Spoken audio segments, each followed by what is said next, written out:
Sveiki, labai smagu čia būti šiandieną ir jūs matyti. Labai gerai jūsų nesimato iš tikrųjų.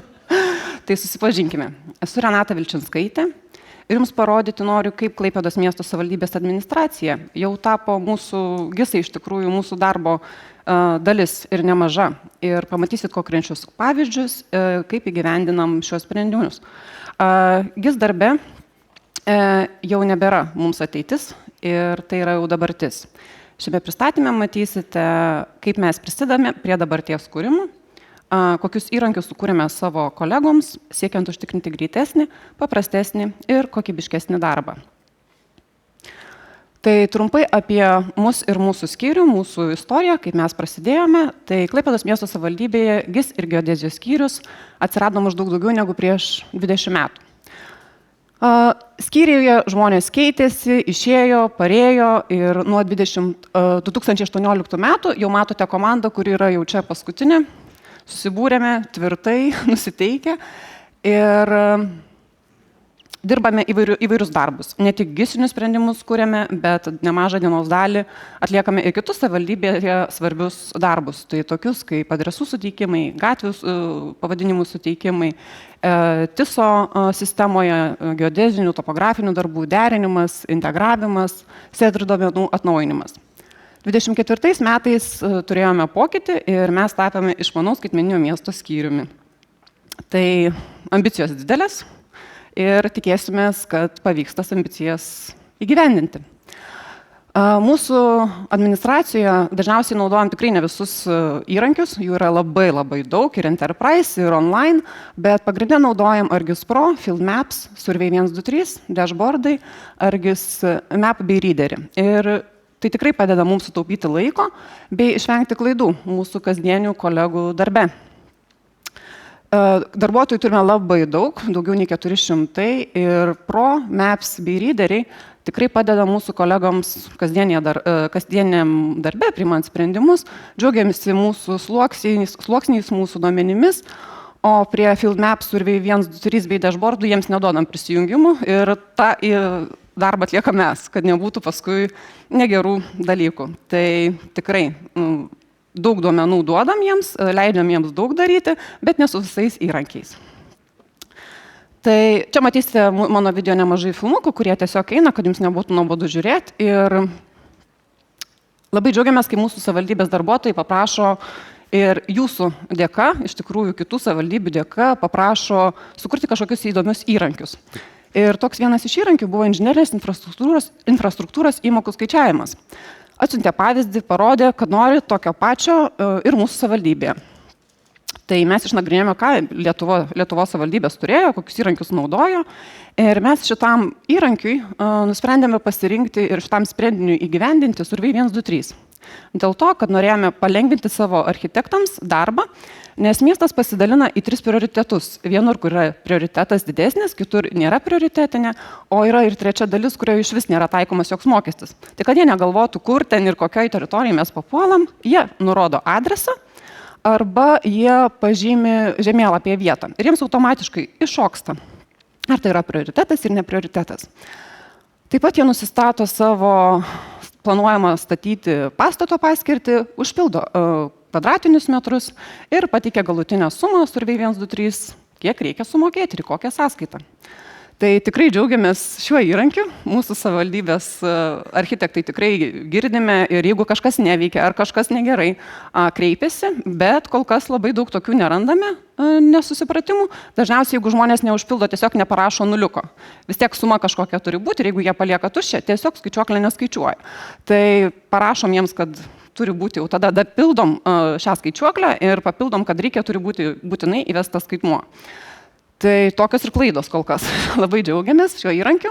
Padeda mūsų kolegoms iš tikrųjų tikrinti, įvertinti, ar tinkamai suskaičiavo, ar tinkamai pateikė, ir tinkamą sąskaitą suvedė. Tai palengvėjo tiek architektams projektuoti mūsų mieste ir mokėti mokesčius, įmokas bei mūsų darbuotojams. Bepigo labai dirbti iš tikrųjų, kai turim pavyzdžius tokius kaip kitų miestų pavyzdžius. Ir dar vienas buvo užklausimas toks įdomesnis, kur mūsų darbuotojai norėjo sutvarkyti rangovus ir sužiūrėti, kaip vaikų žaidimo aikšteles reikia prižiūrėti. Ir jie turėjo pateikti kas savaitę ir kas ketvirtį. Ir turėjo būti tos ataskaitos pateikiamos kas savaitinės. Tai vaikų žaidimų aikštelių turime daugiau nei 60 per visą miestą. Šiaurinė miesto dalyje yra daugiau, pietinėje yra truputį mažiau. Bet buvo tikslas, kad jie ateitų į vietą, užfiksuotų vietą ir užfiksuotų laiką bei datą, kad nebūtų apgaudinėjimas sėdžiu namuose arba kavinėje ir suvedinėjau visus duomenis. Tai kad to nebūtų, mes padarėme taip pat per įrankį Surveillance 2.3, bet žinoma, nebūtų žmonės, jeigu nebandytų apgauti. Ir suveda savo datas, kokias nori, suveda kitą vietą, pavyzdžiui, automobilių stovėjimo aikšteliai. Atsirado vaikų žaidimo aikštelės, kurios nebuvo. Bet dėka mūsų darbuotojų iš tikrųjų ir Surveillance 2.3 pagalba mes matome netitikimus, kad vienur būna įvesta, kita data būna pateikta ir mes jau galime kreiptis į rangovus ir klausti, kas įvyko, kodėl įvyko ir ar visgi tikrai buvo. O jeigu ir buvo ir parašo, kad gera būklė, tai mes galime nuvažiuoti į vietą ir patikrinti, ar visgi tikrai ten gera būklė. Tai šitai skaičiuokliai yra beveik metai. Šitam įrankiui ir labai džiaugiamės, kad tik 33% per metus, kur kas savaitę tikrina vaikų žaidimo aikštelių būklę, tik 33% yra užfiksuotų pažeidimų. Taip pat galima analizuoti ir matyti duomenis, kad pietinėje nors yra mažiau vaikų žaidimo aikštelių, tikrai matome, kad pažeidimų pietinėje yra daugiau. Bet tikrai negalima sakyti, spėlioti, ta prasme. Tikrai gali būti dėl to, kad yra didesnis užstatymas, daugiau vaikų gyvena ir tai įtakoja tikrai didesnį naudojimą, automatiškai greičiau ir susidėvi. Matome šio įrankio dėka, matome ir dažniausius pažeidimus, kuriuos užfiksuoja rangovai, tai yra čiuožyklų deformacijos, čiuožyklų šonai deformuoti būna dažniausiai, trūksta dangčių, supynių pamatai atlaisvėja ar kažkokių nors kitų supynių dalių atlaisvėjusių. Tai šituo įrankiu tikrai džiaugiasi mūsų kolegos, nežinau kaip dėl rangovų negavom atsiliepimų, bet mūsų kolegos tikrai džiaugiasi ir labai palengvina darbą, kai jiems reikia ataskaitas susigeneruoti.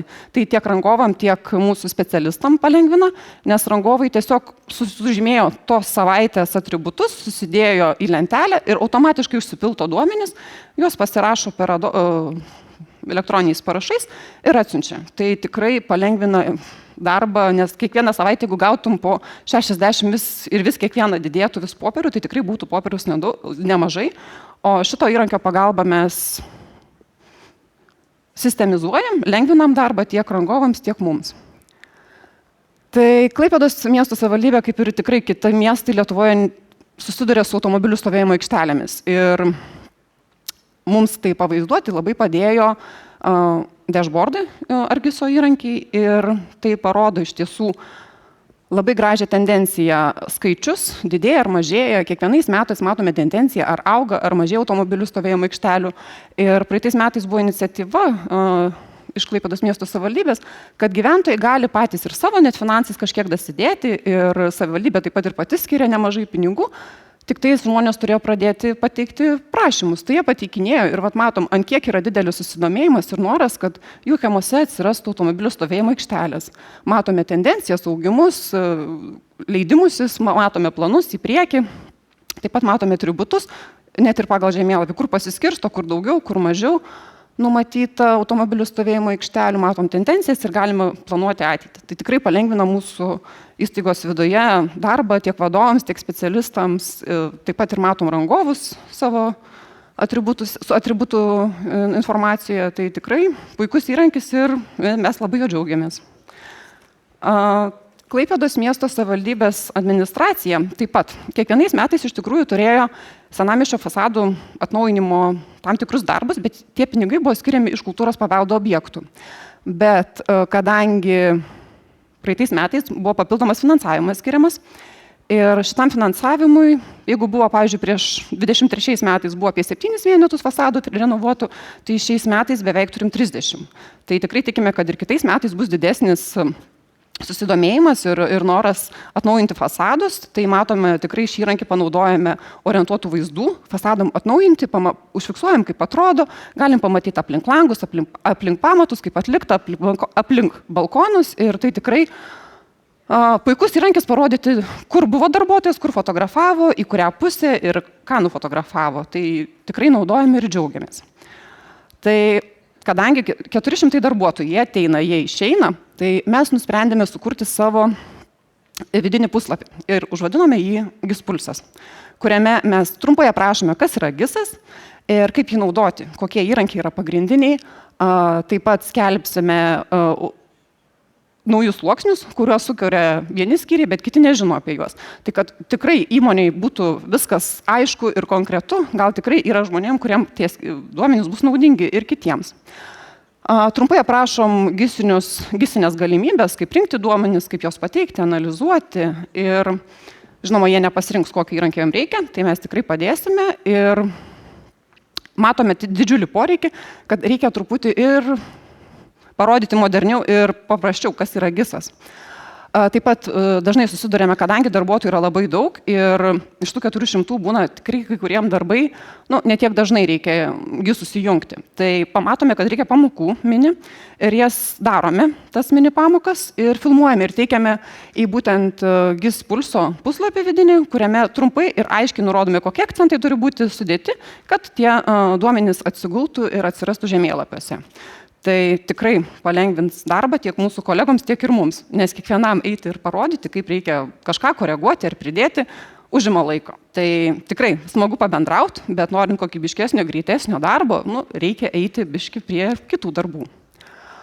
Labai gauname daug iš tikrųjų atsiliepimų apie mus, apie mūsų skyrių, apie mūsų darbus, mūsų brėžinius, mūsų sluoksnius, bet labai džiugina, kai kolegos naujais įrankiais jau per metus tik spėjo pasinaudoti ir džiaugiasi, kad tikrai gali rangovus savo kontroliuoti, kad padeda laiką efektyviau naudoti, padeda staupyti popieriaus, nebereikia spausdinti ir analizuoti duomenis. Tai tikrai džiuginantis ir širdį maloninantis atsiliepimai ir džiaugiamės iš tikrųjų, kad turime tokių.